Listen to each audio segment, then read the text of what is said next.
뒷페이지까지 있습니다. 지난주에 읽었던 말씀하고 겹치긴 하지만 한 번 더 읽겠습니다.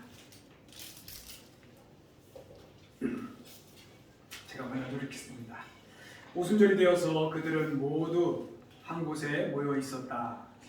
그때 갑자기 하늘에서 세찬 바람이 부는 듯한 소리가 나더니 그들이 앉아있는 온 집안을 가득 채웠다. 그리고 불길이 솟아오를 때 혓바닥처럼 갈라지는 것 같은 혀들이 그들에게 나타나더니 각 사람 위에 내려앉았다.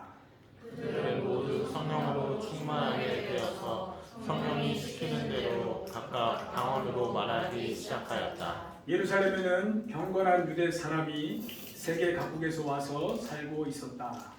근데 소리가 나니 많은 사람들이 모여와서 각각 자기네 지방 말로 제자들이 말하는 것을 듣고서 오리둥절하였다. 그들은 놀라 신기하게 여기면서 말하였다. 보시오, 말하고 있는 이 사람들은 모두 갈릴리 사람이 아니오.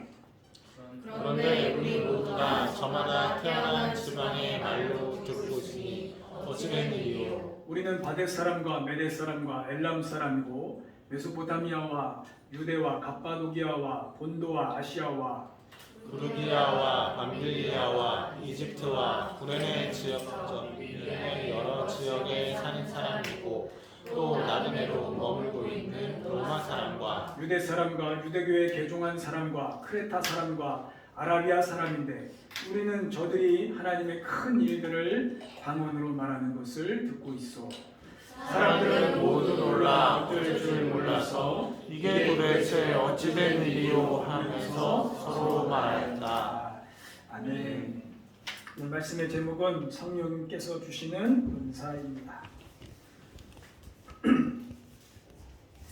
지난주 예루살렘 초대교회가 오로지 하나님만 의지하여 기도에 힘썼을 때 성령이 임하셨고 또 오직 하나님의 말씀에만 예수님의 말씀에만 순종하여 따르던 그들에게 성령이 임하셨다. 그렇게 지난주에 나눴습니다. 이어서 임하신 성령께서 어떤 날에 임하셨는가 오늘 본문에서 가르쳐 주시냐면은 오순절이 되어서 이렇게 배경을 설명하셔요. 이 오순절에 대한 설명이 잠시 필요할 것 같습니다. 이 오순절은 원래 명칭이 보리를 수확하고 그 첫 열매를 하나님 앞에 드리는 날이다 해서 맥출절이다 하는 절기입니다. 근데 이 날이 6월절부터 50일을 세어요. 50일을 센 그날이어서 그날을 오순절이라고도 부릅니다.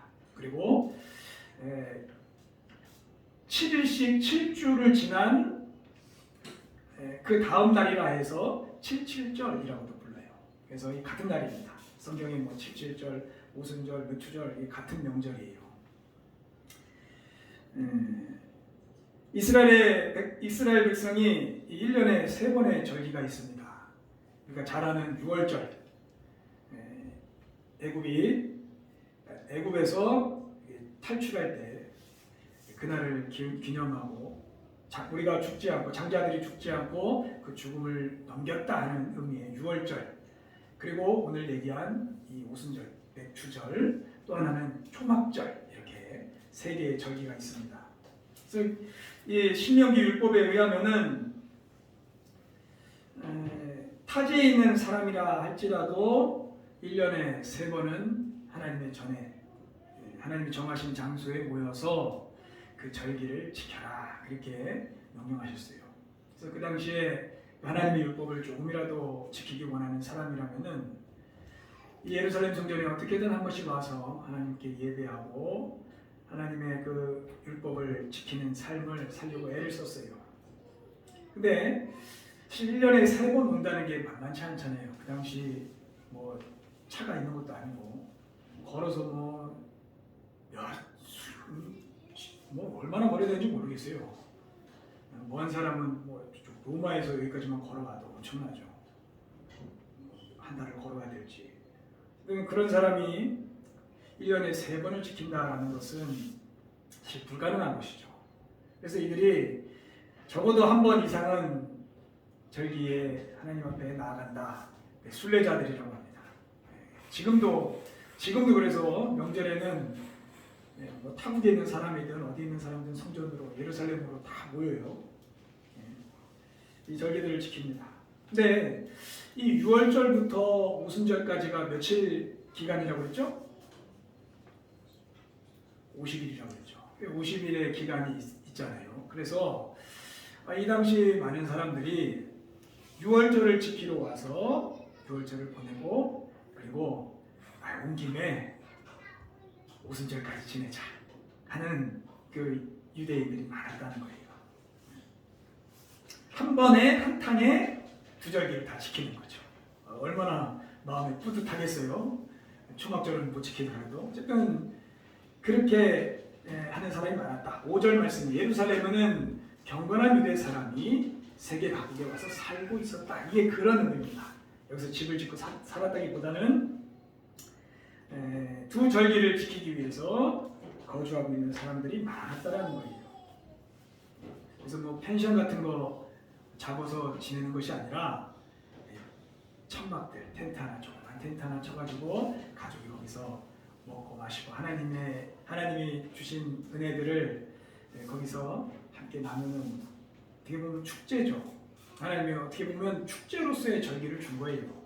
그래서 이날 소득 거둔 것에 10의 1을 가지고 와서 11조를 가지고 와서 함께 나누고 먹고 마시고 하나님 앞에서 즐거워하고 하나님을 찬송하고 그런 절기로서의 날을 주신 거예요. 그래서 이날 텐트를 치고 보내고 내친 김에 그냥 50일 거기서 보내고 그런 절기예요. 제가 이스라엘에 한번 가봤잖아요. 근데 그때 마침 저는 초막절에 그 광경을 봤습니다. 지금도 그 사람들이 텐트를 쳐요. 바글바글 사람이 바글바글합니다. 얼마나 시끄러운지 거기서 다들 먹고 마시고 뭐 그 중심을 제가 보지는 못하니까 어쨌든 그 광경은 어쨌든 하나님 앞에 다들 나와가지고 거기서 즐거워요. 그래도 어찌하든 하나님을 알고 하나님의 율법을 알아서 절기를 지키기 위해서 온 예루살렘에 지금 사람들이 바글바글 모여 있다는 거예요. 그 정도면 그들이 하나님은 알지만 예수님을 못 만난 사람들이고 그래서 왔고 잘 믿기 원하는 사람들이라는 것을 우리가 그래도 좀 알 수가 있습니다. 하나님께 순종하는 것에 어찌 보면 진심인 사람들이죠. 하나님 두려워할 줄 알고. 그리고 또 중요한 것은 그들이 지금 현재 여기에 모여 있지만은 살고 있는 집들은 다 어디라고요? 우리가 성경에 읽었듯이 뿔뿔이 다 흩어져 있는 사람들입니다. 그래서 이 오순절이 지나면은 이 사람들은 다 각자 집으로 돌아갈 사람들이에요. 자, 이제 뭐가 좀 보이십니까? 왜 이날 성령이 임하셨는지 감이 오시죠? 하나님의 구원 계획을 보셔야 돼요. 예수 그리스도가 이 땅에 오시고 6월절 식사를 마치시고 그리고 십자가에 죽으시고 그리고 오순절에 성령이 오셨습니다. 이 구원 계획, 어찌하였든 하나님의 계획들을 성경에서 우리가 볼 수가 있습니다.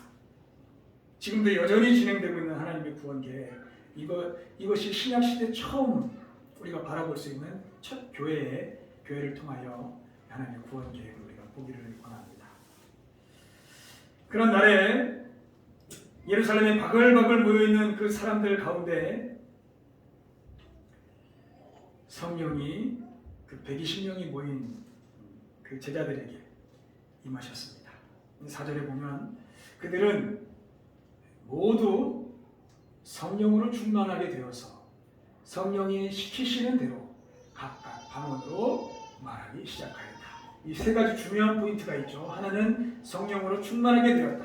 그리고 성령이 시키시는 대로, 또 하나는 각각 방언으로 말하기 시작하였다. 이 세 가지 포인트가 있습니다.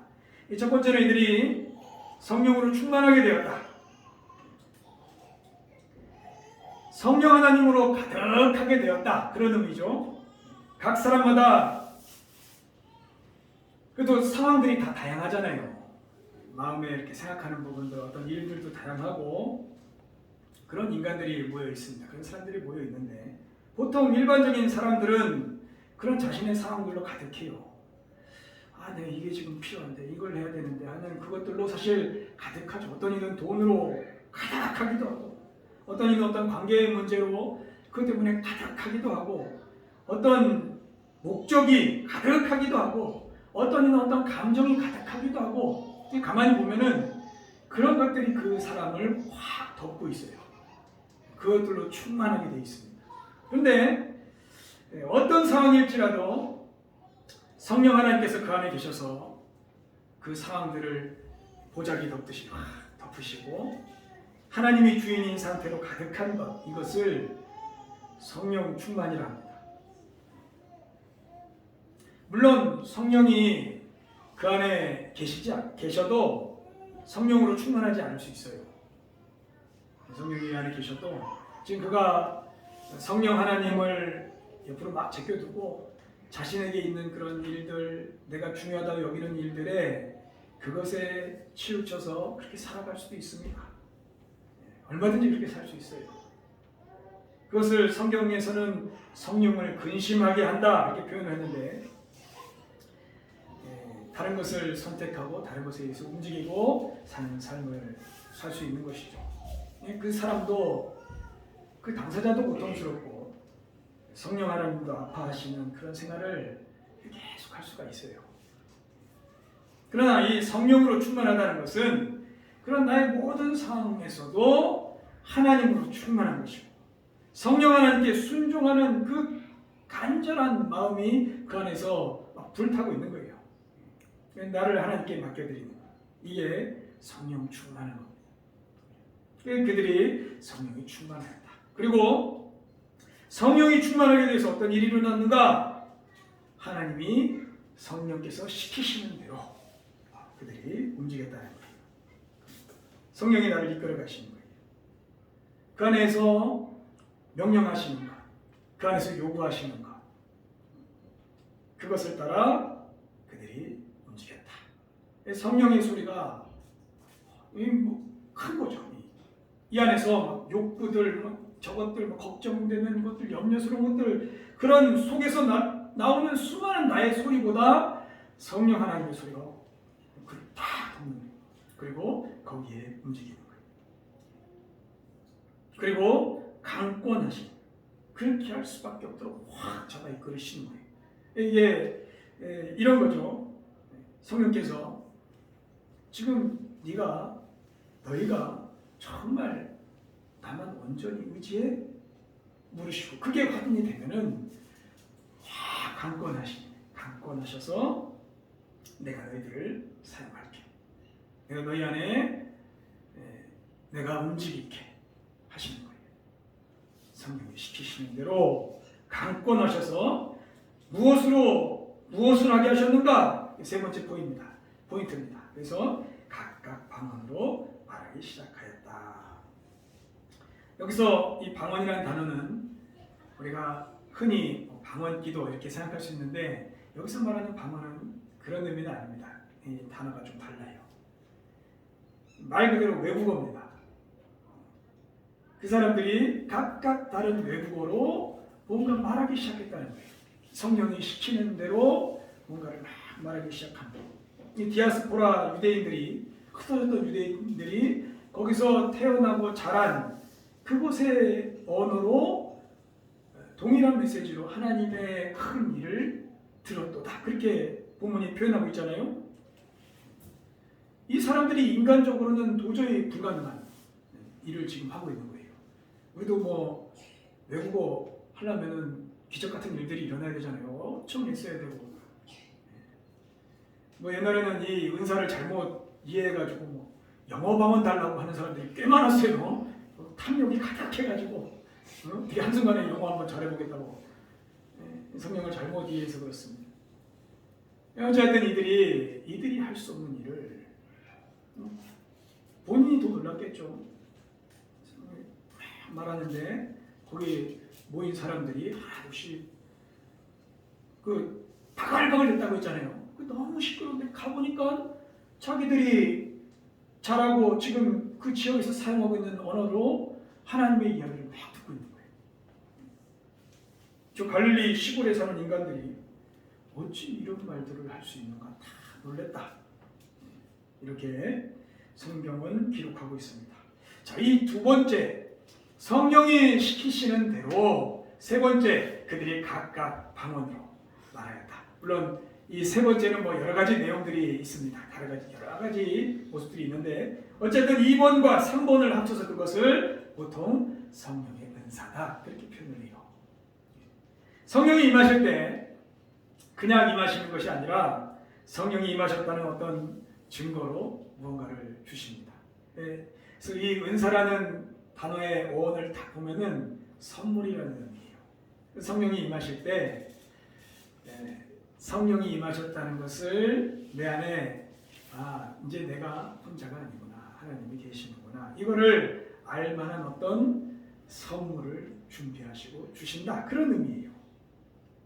그래서 이 은사를 통해서 성령께서 우리에게 주시고자 하는 그런 목적들이 있을 거 아니에요. 그 목적을 간단히 몇 가지 나눠보면은 첫 번째는 우리 체험을 위한 선물입니다. 이 체험은 평생 잊혀지지가 않아요. 하나님의 살아계심, 하나님의 능력, 그분이 내 안에 오셨다라는 그 감격, 그 체험으로서의 그 감격으로서의 체험이죠. 이 방식은 항상 그렇습니다. 그 사람의 한계를 넘어요. 내 부족함 속에서도 하나님이 드러나고 내가 할 수 없는 그런 일들을 내가 하고 있는 거예요. 이게 은사의 특징입니다. 그래서 그런 체험이 기억되어서 하나님을 더 사모하게 되고 그리고 여러 가지 유혹 속에서 쓰러져 있어도 절대 하나님 못 떠나요. 떠나는 게 더 어려워요. 떠나는 사람들도 있지만은 떠나는 게 더 어려워요. 하나님께 돌아와요. 하나님을 붙들게 하고 하나님 앞으로 나오게 하는 힘이 됩니다. 그런 체험으로서의 선물이에요. 하나님 계시구나. 두 번째는 이 확신을 위한 선물입니다. 이 사건을 통해서 하나님이 나와 함께 하신다는 어떤 확신, 우리 체험과 연결되죠. 믿음을 위해서 주시는 거예요.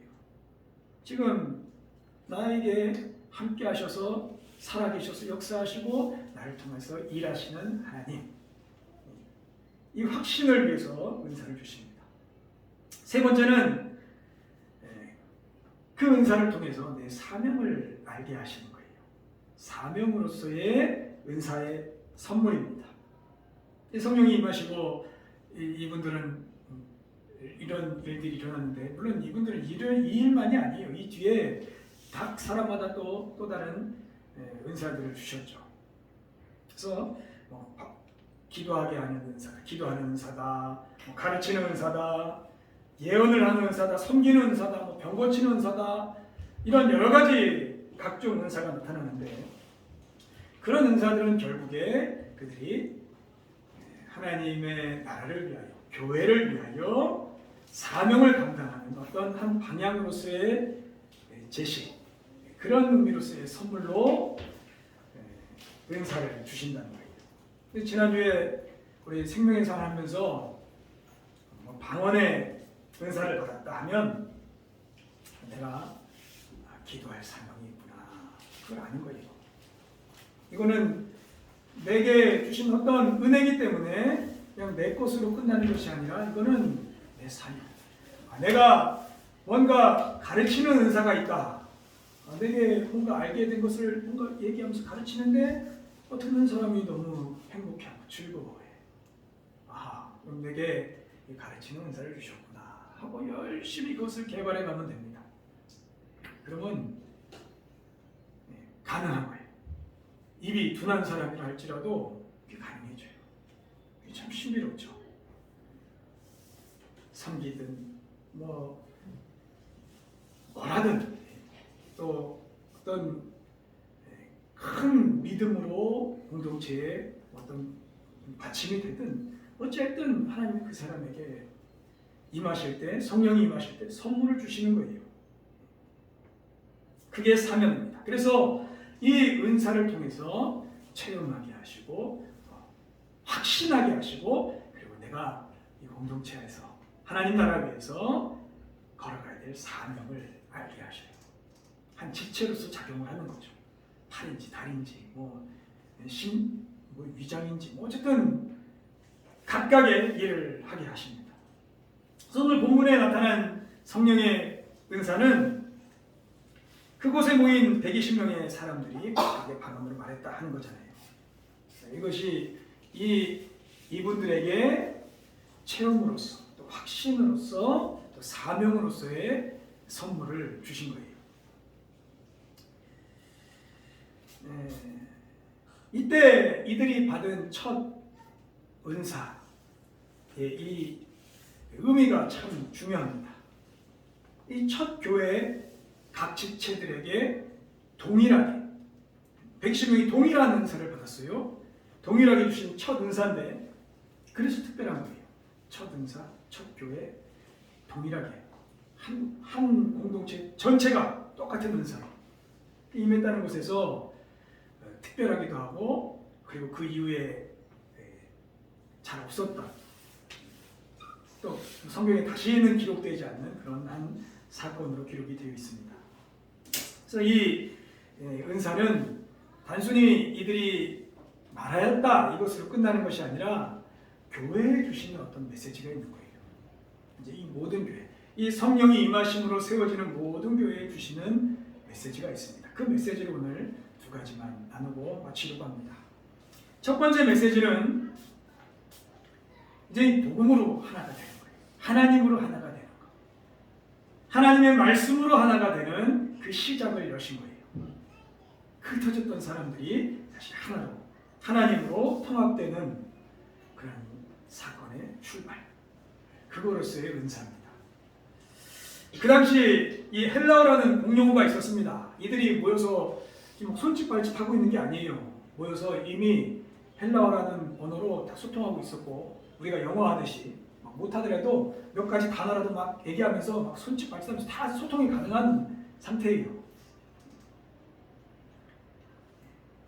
그럼에도 불구하고 이 성령 하나님께서 헬라어가 아니라 또 히브리어도 아니라 그 당시에 뭐 이렇게 아람인들이 썼던 아람어도 아니라 같은 내용의 메시지를 각각 사람이 다 다른 언어로 듣게 하셨다는 거거든요. 이게 놀라운 겁니다. 예전에 창세기에는 이하고는 완전 반대 사건이 하나 있었어요. 그게 뭐냐면은 바벨탑 사건입니다. 이들이 모이면 수전 죄나 짓고 모의하면서 더 악한 것을 생각해내고 또 하나님 없이 이 세상을 어떻게 하면 잘 먹고 잘 살까 이 국리만 하고 이렇게 모여들 있으니까 하나님께서 그들의 언어를 다 흩으셨거든요. 이 세상에 한번 보십시오. 신기하지 않아요? 이 세상에 어떻게 그렇게 많은 언어들이 있는데 똑같은 사람인데 어떻게 그렇게 다른 언어들로 그렇게 살아가고 있는지 신기롭지 않습니까? 수백 개의 언어인데 하나님께서 그날 각 사람은 아마 막 얘기하고 있다가 언어를 흩으시면서 이 소통이 안 되기 시작했습니다. 물론 뜻도 잘 맞지 않아요. 맨날 싸우던 인간들이 없겠죠. 그러니 자연스럽게 흩어집니다. 흩어져서 수천 년의 세월이 흐르면서 민족을 이루고 이렇게 지역마다 이렇게 세워져 갔습니다. 그리고 이스라엘 백성들조차도 나라가 쪼개집니다. 우리 아이들 예배 때도 그런 말씀을 좀 선포하셨는데 이스라엘 백성들조차도 나라가 쪼개지고 망하고 몇 번의 사건을 통해서 뿔뿔이 흩어졌습니다. 이스라엘 백성도 이제 태어난 곳이 다르고 사는 곳이 다르다 보니까 이제 다 언어가 다른 거예요. 물론 그들이 가지고 있는 성경의 언어 히브리어는 계속 했었을 것입니다. 헬라어도 했을 것이고 그들이 그 흩어진 곳에서도 경건한 유대인 하나님을 아는 사람들은 자기 자녀들에게 하나님의 율법을 가르치고 그러면서 각 지역마다 회당들이 세워졌어요. 유럽 전역 그리고 아프리카 이 로마의 지역 그리고 그 주변의 지역들까지도 흩어져서 그 당시 세워진 회당이 한 120여 개 이상이 되었다고 해요. 120여 개 정도. 그러니까 지금 우리가 교회가 뭐 120개다 그러면 지금은 120개 그러겠지만은 그 당시에 120개의 교회 하나님의 말씀을 선포하는 회당들이 각 지역마다 그렇게 있었다는 것은 놀라운 일이에요. 근데 더 놀라운 것은 그 사람들이 지금 한 곳에 모였다는 거예요. 한 곳에 모여서 하나님의 율법을 지키기 위해서 모였다가 지금 각자의 자기의 언어로 지금 거기에 모인 사람이 120명이잖아요. 이 120명이 다 다른 언어로 지금 하나님의 뜻을 선포하고 있는 거예요. 이거는 우리가 그냥 스쳐 지나가면은 뭐 그런 것다 그렇게 넘어가는데 이건 지금 놀라운 거예요. 그래서 거기에 온 사람이 한 사람도 빠짐없이 다 자기가 태어난 자기가 자라온 그곳 언어로 지금 하나님의 말씀을 하나님의 큰 일을 듣고 있는 거예요. 동일한 메시지를 하나님의 그 손길로 언어가 나뉘어지고 뿔뿔이 흩어졌던 인간들이 지금 하나님의 말씀으로 지금 화합이 되는 하나가 되는 거예요. 그 출발이에요. 언어는 달라도 말씀하시는 분은 한 분입니다. 내용도 하나입니다. 마치 지금 성경이 수백 개의 언어로 지금 번역이 돼가지고 각 지역마다 지금 각 나라마다 다 똑같은 내용으로 똑같은 하나님의 말씀으로 지금 다 읽어가고 있잖아요. 다 하나님의 말씀을 듣고 있습니다. 그리고 예수님이 이 땅 모든 곳에 복음이 다 전파되면은 다시 오시겠다 이렇게 약속하셨어요. 예수님이 이 땅 모든 곳에 복음이 전파되면 그 복음이 뭘로 전파되는 거예요? 각 지역의 언어. 그때 하나님께서 처음에 흩으셨던 그 언어들, 그 모든 언어들이 하나님의 복음을 전파하는 그날, 그날 내가 다시 온다 그렇게 선포하셨어요. 그날이 옵니다. 통합되는 날이 와요. 지금 이 놀라운 일의 시작이 여기고 지금 우리가 사는 이 시대에 지금 수많은 곳에 그 문명이 발달하지도 그런 아프리카 오직까지도 지금 복음이 계속해서 들어가요. 그 언어로 어떻게 다 성경이 다 언제 번역이 될지 하나님의 말씀으로 언제 그 복음이 다 선포될지는 저는 잘 모르겠습니다. 지금 그 일의 시작이에요. 그리고 그 일이 지금 상당히 많이 진행되어 있습니다. 각 사람이 자기 언어로 하나님의 복음을 듣는 거예요. 어떤 사람이라 할지라도 하나님의 말씀으로 하나가 되어가는 거예요. 저기 오지에 있는 사람이라 할지라도 하나님의 말씀으로 하나가 되어가는 거예요. 이 하나님 나라가 임하시는 이 통합 후의 메시지. 이제 너희는 여기서 시작하는 거예요. 이 방향으로 너희 교회들은 이제 이 방향으로 가. 그거예요. 두 번째 메시지는 경계를 허물라는 경계를. 지금 우리 안에 인간들 사이에서 세워진 수많은 담들, 경계, 내가 생각해 놓은 한계, 이것을 다 허물라는 거예요. 장벽들. 여기 120명이 모여있고 이들이 예루살렘이라는 한 공간에 모여있지만은 이 복음의 경계와 장벽들을 허무시겠다는 성령 하나님의 강렬한 메시지예요. 너희도 이제부터 나가서 각각의 언어로 복음을 전해. 이 사도행전 1장 8절 성령이 너에게 임하시면 예루살렘과 온 유대와 사마리아와 땅끝까지 이르러 내 증인이 되리라 하신 말씀과 맥을 같이 합니다. 이는 단순히 언어의 문제만이 아니에요. 우리 삶에서 이 복음에 대하여 세워져 있는 그런 경계들이 있습니다. 누구에게는 복음을 전하고 누구는 안 될 거야. 누구는 택도 없지 하는 그런 경계들, 그런 어떤 경계 장벽 그런 것입니다. 그 장벽이 점점 더 이 땅에 엄청날 텐데 그 장벽들을 하나씩 성령께서 하나씩 허물어 가시는 거예요. 우리가 지금 우리 교회 내에서도 VIP를 정해놓고 그분들을 위해서 기도하고 복음을 전하고 그렇게 하잖아요.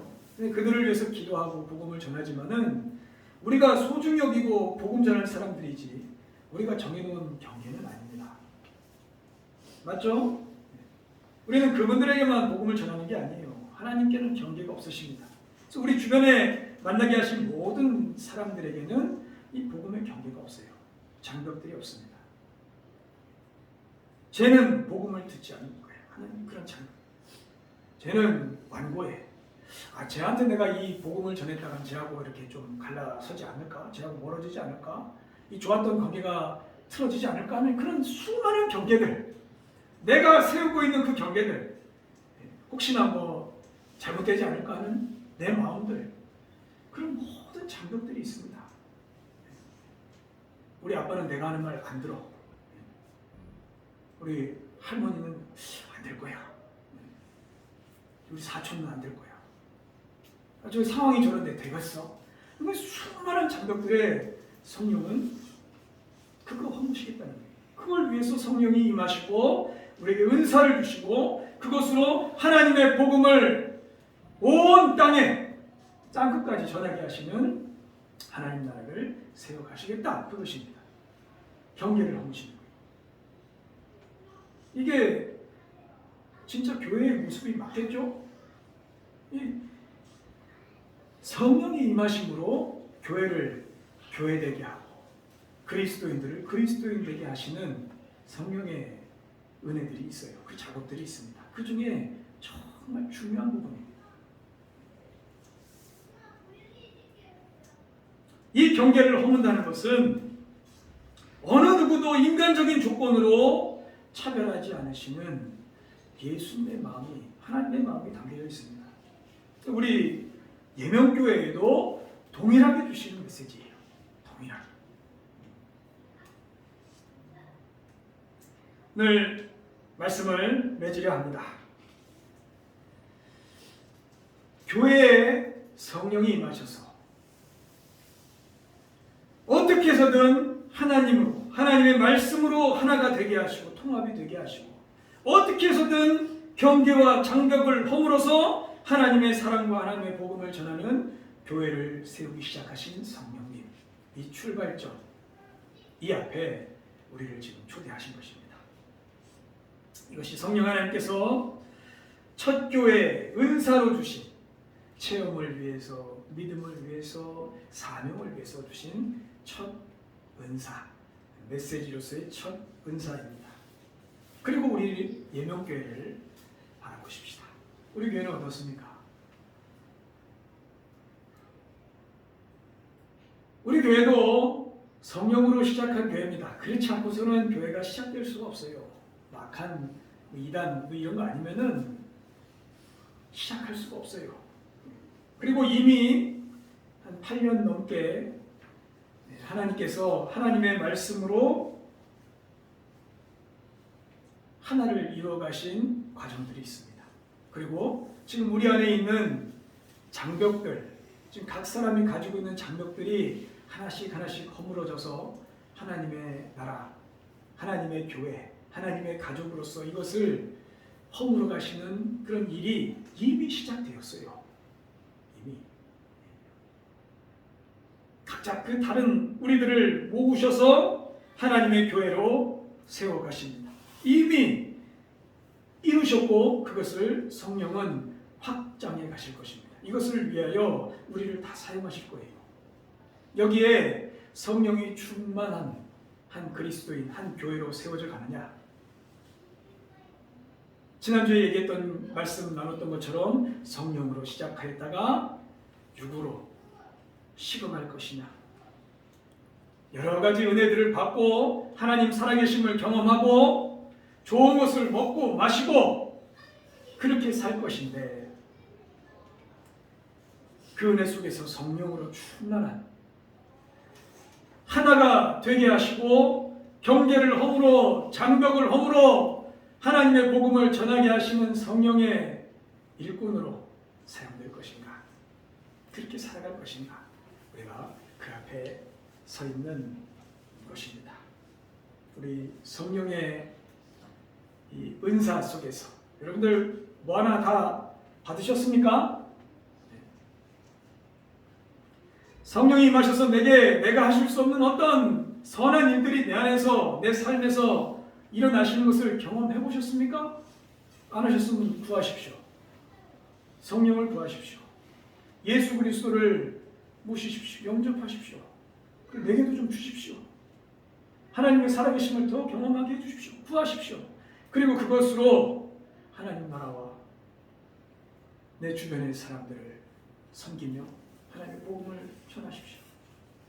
이미 이 일이 시작되었고 우리 교회에도 시작되었고 그리고 지금 계속해서 진행해 가시는 하나님의 나라의 모습입니다.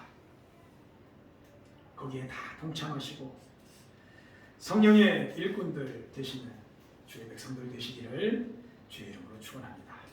기도하겠습니다.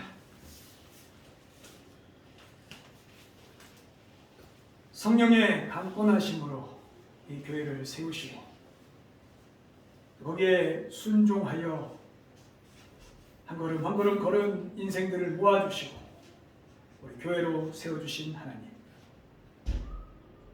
2000년 전으로 거슬러 올라가 처음 세우셨던 교회의 모습을 바라보며 그 첫 교회에 주신 은사의 메시지를 우리가 함께 들었습니다.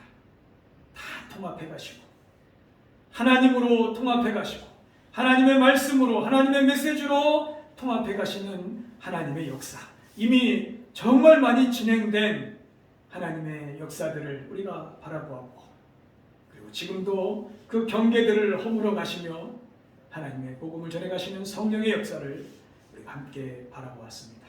그리고 이 시간 함께 소망하였습니다. 우리 예명교회가 그런 교회 되게 하여 주옵소서. 성령으로 다 충만하여 하나님 주신 것들로 찬송하며 함께 나누며 주의 복음을 전하는 교회로 잘 세워져 가도록 축복하여 주옵소서. 예수님의 이름으로 기도드립니다. 아멘. 아멘. 우리 시간 찬양